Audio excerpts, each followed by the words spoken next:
Dragon Dogma 2 has been released and in people's hands, and with reviews saying it's a strong Game of the Year contender, I can't help but ignoring the talk about the microtransactions ruining the game. Now, Capcom's already known for adding microtransactions to single-player games like Resident Evil and Monster Hunter, but in most cases, which is in the same case with Dragon's Dogma, you can obtain all these items in-game for free by just playing the game. But with Dragon's Dogma case, the restrictive gameplay doesn't help the situation at all. Being able not to fast travel and all the other things, and it's tied behind certain, items in the game that you can eventually purchase with real money.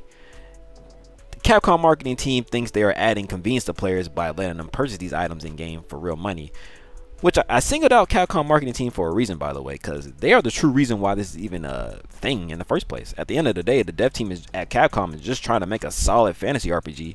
If marketing comes down and says you must add this and this for the game to have a chance at making profit, then the devs must add what the higher ups want. Now, I'm not saying this is okay thing to do at all. I feel like this is truly stupid, and I'm against all of it.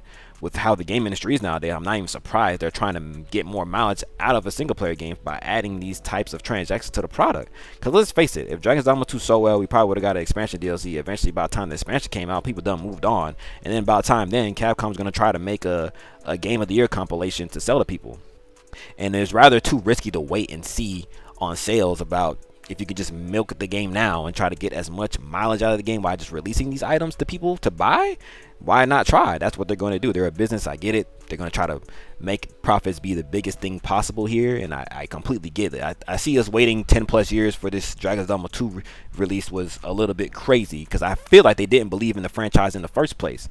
But now that they put the money and the effort behind it, I truly think Capcom hires think this IP can be a franchise. But with the damage that has been done with Twitter, and I will never call Twitter X, by the way, and TikTok spreading misinformation on the title, some of the damage is already done. Some people think you need to buy these items to actually have fun on the game, which that just isn't the case nowadays. People don't like to think for themselves, and they like others to tell them what they think is good and what is bad. I think people also don't really care to read exactly what these transactions are. Now, I'm not, like I said again, I'm against all these transactions, all these microtransactions in any game. If they help you get an edge over another player or whatever it may be, I still hate microtransactions at the end of the day. Now, these items are the hardest to attain in the game, and it's advised by the game itself to use these items in the tough encounters. Like, you should only be using these items if you're in a situation or you're in a sticky spot. A couple weeks ago, the Tekken director Harada made it clear that these microtransactions are required to combat the rising cost of game development, which makes sense. But as a gamer and a player, I don't have to like this. And as a consumer of Dragon's Dogma, it's an amazing game, and people should truly play it, no matter what is being said on social media about it. It's a good game. It has a solid Metacritic score. People should really give this game a try. Now, let me know in the comments how you feel about this topic. That the microtransactions steer you away from getting this game? Let me know down below. Likes and subs will always be appreciated. It lets me know how the channel is doing. I love y'all for watching this video, and peace.